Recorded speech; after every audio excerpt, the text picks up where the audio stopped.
প্রিয় ভাইয়েরা, সূরাতুল হুজুরাতের 10 নম্বর আয়াতে আল্লাহ তাআলা বলছেন ইন্নামাল মুমিনুনা ইখওয়া। আল্লাহ বলেন বিশ্বাসীরা ভাই ভাই, মুমিনরা ভাই ভাই।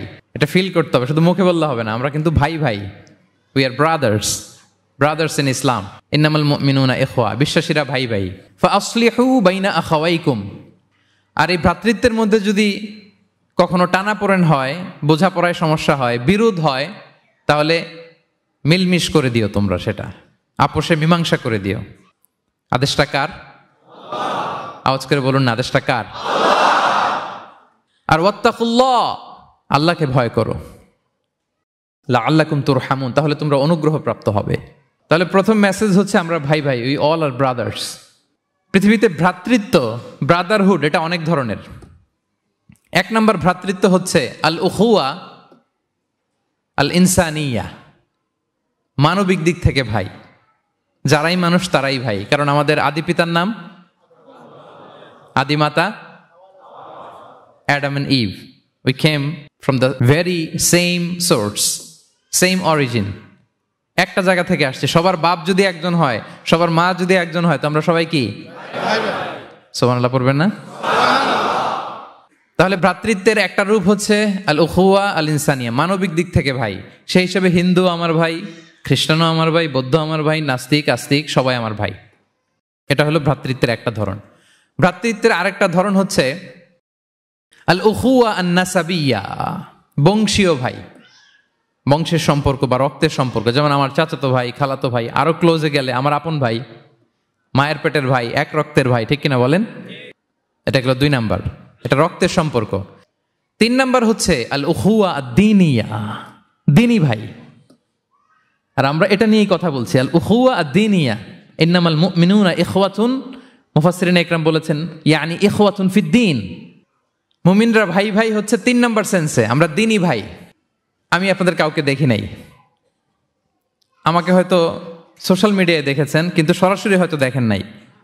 কিন্তু এই যে আমাদের ভ্রাতৃত্ব, এটা দ্বীনি ভ্রাতৃত্ব, দ্বীনি ভাই।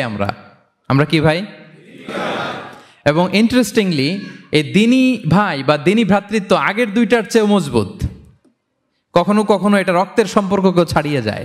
সুবহানাল্লাহ পড়েন। বদরের যুদ্ধে এই পাশে কুরাইশরা মানে মুশরিকরা, এই পাশে মুমিনরা। এমনও হয়েছে রাসূল সাল্লাল্লাহু আলাইহি ওয়াসাল্লামের পক্ষে মুমিনদের ওখানে এক ভাই, আর আবু জাহেলের সাথে আরেক ভাই, দ্বন্দ্ব সংঘাত। এই ভাই ওই ভাইকে হত্যা করেছে দ্বীনের কারণে। তার মানে দ্বীনি ভ্রাতৃত্ব এটা এত মজবুত, এটা মাঝে মাঝে রক্তের সম্পর্ককেও ছাড়িয়ে ছাপিয়ে উপরে উঠে যায়। আল্লাহু আকবার। এবং আমাদের দৃষ্টান্ত দিয়েছেন বিষ্ণু ইসা ইসলাম। তিনি বলেছেন তোমরা সবাই দ্বীনি ভাইয়েরা সবাই মিলে এক দেহ এক প্রাণ। বিষ্ণুই বলেন মাসালুল মুমিনিনা ফি তাওয়াদ্দিহিম ওয়া তারাহুমিহিম ওয়া তাআতুফিহিম মাসালুল জাসাদ। মুমিনদের ভালোবাসা সম্পর্ক, এটার দৃষ্টান্ত হচ্ছে পারস্পরিক ভালোবাসা সম্পর্ক হচ্ছে কামাসালিল জাসাদ, এটা একটা দেহের মতো। আমরা সবাই মিলে এক দেহ।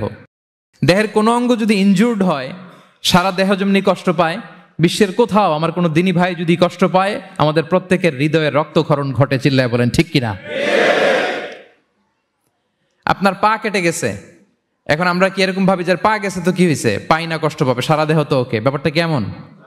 দেখবেন পা কেটে গেলে রাতে ঘুম আসে না, ওইটার ব্যথায় জ্বর চলে আসে, এরকম আসে না নাই? এই জন্য বিষ্ণু ইসলাম বলেছেন মাসালুল জাসাদ, একটা দেহ, দেহের এক অঙ্গ ইনজুর্ড হলে যেমনি সারা দেহ কষ্ট পায়, পুরো দেহটা রাত জেগে থাকে, জ্বর এসে যায়, তেমনি গোটা বিশ্বের কোনো প্রান্তে, কোনো জনপদে, কোনো এলাকায় কোনো মুসলিম ভাইয়ের যদি কষ্ট হয়, সেটা আমাদের হৃদয়ে যেয়ে লাগে। ঠিক কিনা বলেন? ফিলিস্তিনের ভাইয়েরা যদি কাঁদে, আমাদের ভালো লাগে? কাশ্মীরের ভাইরা যখন গৃহহীন হয়, আমরা এটা সহ্য করতে পারি? মিয়ানমারে আমার মুসলিম ভাইরা যখন নির্যাতিত হয়, আমরা কি এটা মেনে নেই? কারণ এক দেহ এক প্রাণ। আমরা যদি কোরআনের দিকে তাকাই, আল্লাহ তাআলা বলেছেন আমাদের সম্পর্কটা হচ্ছে রোহামা উবাইনাহুম। রোহামা, একে অপরের প্রতি আমরা সফট হার্টেড, রহম দিল, একে অপরের প্রতি সফট হার্টেড।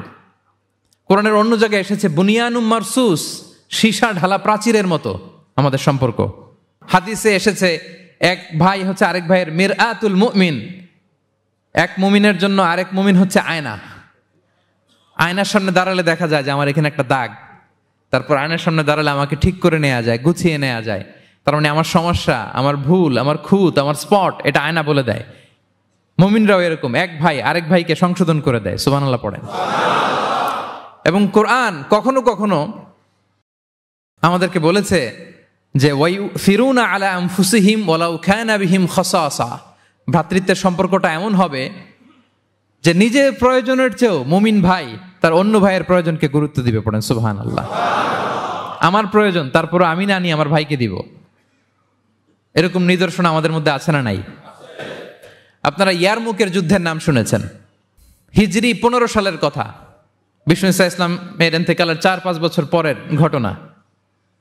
ওমরে ফারুক রাদিয়াল্লাহু তাআলা আনহু, উনি হচ্ছেন তখন আমাদের খলিফা, the second caliph of Islam, আমিরুল মুমিনিন, খলিফাতুল মুসলিমিন। তো ইয়ারমুকের যুদ্ধে আল্লাহ তাআলা আমাদেরকে বিজয় দান করেছিলেন।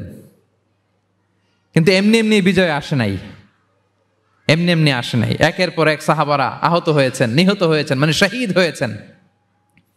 এবং যুদ্ধের এক পর্যায়ে এমন হয়েছে, খাবারের অভাবে, পানির অভাবে সাহাবারা ছটফট করছিলেন। এক ফোঁটা পানি নাই, রুহু বেরোয় যায়, পানি পানি বলে চিৎকার করছেন। তৃষ্ণায় যখন কাতর, ওই সাহাবীর কাছে পানি নিয়ে আসা হলো, মশক দিয়ে পানি নিয়ে আসা হলো, সামান্য কিছু পানি, যে নেন। তো উনি যখন পানি খাবেন, দেখতে পেলেন যে পাশে আরেক ভাই চিৎকার করে পানি পানি, এক ফোঁটা পানি দাও, চিৎকার করছে। ওই সাহাবী বলতেছেন, আমার দরকার নেই, আমার ভাইকে নিয়ে আগে দাও, আমি পরে খাবো। আল্লাহ। ওই দ্বিতীয় সাহাবীর কাছে যাওয়া হলো এই মশক নিয়ে, যে আপনি একটু পানি খেয়ে তার হৃদয়টাকে শান্ত করেন, ঠান্ডা করেন। তিনি যখন পানি মুখে নিতে যাবেন, পাশে আরেক ভাই চিৎকার করছে, পানি পানি, এক ফোঁটা পানি দাও। ওই সাহাবী বললেন, আমাকে না, আমার ভাইকে দাও, আমার আগে আমার ভাইকে দাও। ওই সাহাবার কাছে নিয়ে যাওয়া হলো, যে আপনি আগে খান। ওই সাহাবীর কাছে পানির মশক নিয়ে যেতে যেতেই উনি শহীদ হয়ে গেলেন। আবার মশক নিয়ে দ্বিতীয় সাহাবীর কাছে আসতে না আসতে দ্বিতীয় সাহাবীও শহীদ হয়ে গেলেন। প্রথম যিনি চিৎকার করছিলেন তার কাছে আবার মশক নিয়ে যেতে না যেতে তিনিও শহীদ হয়ে গেলেন। সুবহানাল্লাহ পড়বেন না? ওয়ায়ুসিরুনা আলা আনফুসিহিম ওয়ালাউ কানা বিহিম খাসাসা, নিজেদের প্রয়োজন থাকা সত্ত্বেও মুমিনরা তার অন্য ভাইয়ের প্রয়োজনকে প্রাধান্য দেয়। আল্লাহু আকবার। এই হচ্ছে আমাদের ভ্রাতৃত্বের দৃষ্টান্ত। তাহলে প্রথম মেসেজ হচ্ছে মুমিনরা ভাই ভাই, মুমিনরা আর আমাদের দৃষ্টান্ত হচ্ছে এক দেহ এক প্রাণ। আওয়াজ করে, এক দেহ এক প্রাণ।